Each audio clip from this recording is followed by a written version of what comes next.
You're listening to The Trial Lawyer's Handbook, a courtroom preparation podcast series brought to you by Holland & Knight. This series is hosted by litigation attorney Dan Small and is based on a long-standing article series he co-authored with United States District Court Judge Dennis Saylor for Massachusetts Lawyers Weekly. Listeners of this series will gain a fresh perspective on how attorneys can address various trial preparation issues and set themselves up for success in and out of the courtroom. Let's be honest. Witnesses give bad answers all the time. They forget things. They make mistakes. They lie. Sometimes they can be impeached on cross-examination after an inconsistent statement or a problematic answer. But lawyers too often confuse or conflate the different approaches to different types of bad answers. A witness's innocent mistake can be as harmful to your case as a deliberately inconsistent statement, but they aren't the same thing. To begin, there are three distinct evidentiary concepts that you need to keep straight. The first is refreshing a witness's memory. People often forget even the most basic things under the pressure of a courtroom setting. I had a witness once forget his wife's name and more. If a witness says she can't remember, the lawyer is permitted, under Federal Rule of Evidence 612, to show her something to refresh her memory. The second is past recollection recorded. If the witness still can't remember, even after she's been shown something, the lawyer may be permitted, under Federal Rule of Evidence 8035, to read a past statement verbatim to the jury. The third is impeachment by a prior inconsistent statement. When the witness says something different, the lawyer is permitted to confront her with a prior contradictory statement. Under Federal Rule of Evidence 801D1, the prior statement can even be admitted for its truth if it's made under oath. In general, on direct examination, you want to refresh the witness's memory, since you're working with a friendly witness. On the other hand, on cross-examination, you want to impeach, since you're working with an unfriendly witness. One word of caution, though. If the witness doesn't say the magic words, "I don't remember," you can't help them refresh their memory. Prepare your witness to understand that, and to be comfortable saying, "I don't recall," or "I don't remember." If the witness says the light was green, you can't show her a prior statement to help her remember. She hasn't said she can't remember. You may have to impeach. It's also important to avoid conflating refreshing a witness's memory with impeaching someone with a prior inconsistent statement. Don't try to impeach someone by confronting her with a prior inconsistent statement and asking her whether it refreshes her memory.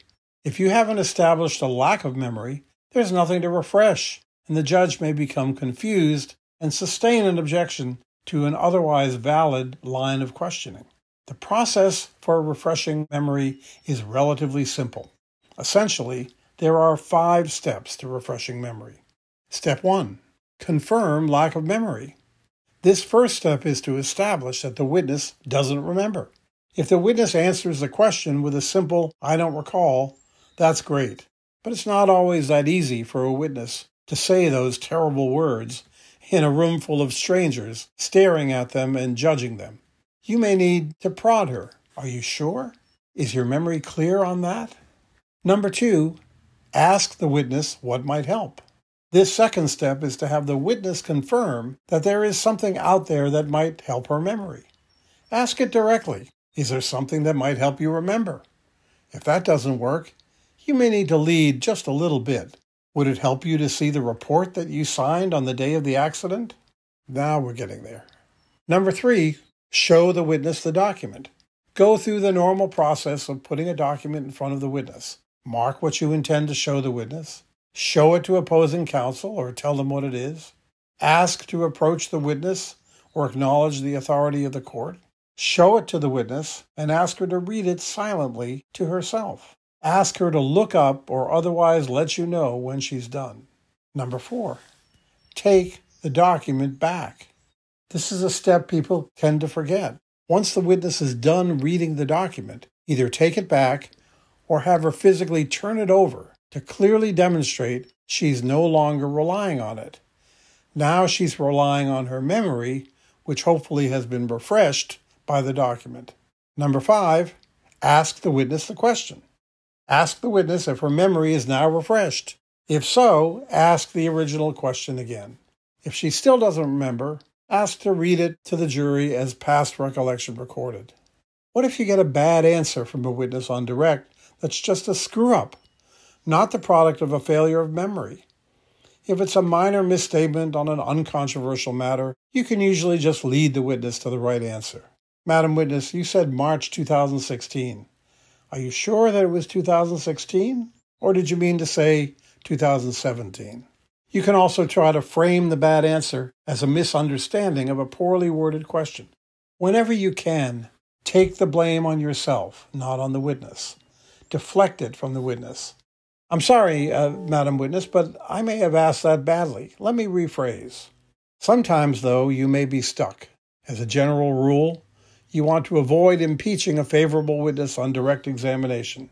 It can be confusing to a jury and set the wrong tone. To see a lawyer impeaching or contradicting their own witness can be difficult for a jury, but you may need to correct the record, and you may have to make a difficult judgment call as to what to do. The way to avoid this, of course, is to prepare your witnesses extensively and properly. Don't just go over the expected testimony. Prepare the witness for the likelihood that the witness will forget or they'll get something wrong. It happens all the time.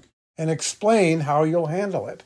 I tell every witness that I can't predict very much of the future, but one thing I can predict is that at some point they'll make a mistake.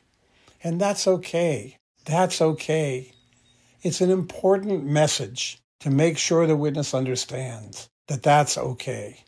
The jury doesn't want robots talking to them. They want real people who are not perfect and who may make mistakes. If you make a mistake, let's just stop and fix it. We all forget things all the time. Don't panic, just prepare. Prepare your witness and yourself to deal with problems effectively. That starts with knowing the difference between refreshing and impeaching. Thank you for listening to the Trial Lawyer's Handbook, a courtroom preparation podcast series brought to you by Holland & Knight. For more information on courtroom preparation, please email dan.small@hklaw.com or visit hklaw.com/Daniel-Small.